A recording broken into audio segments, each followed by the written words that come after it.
Breakups can be tough, but they don't have to define your future. In this video, we'll explore effective methods to continue on from an involved acquaintance and move forward with your life. It's important to allow yourself to grieve the loss of a relationship. This can involve acknowledging your feelings, expressing your emotions, and seeking support from friends and family. Taking care of yourself is essential during this time.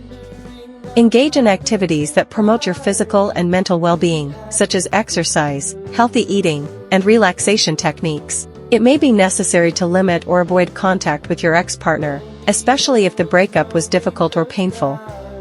Surround yourself with supportive people who can offer love, encouragement, and a listening ear. Discovering new hobbies and interests can help you focus on positive aspects of your life and move forward. Negative thoughts can be overwhelming after a breakup.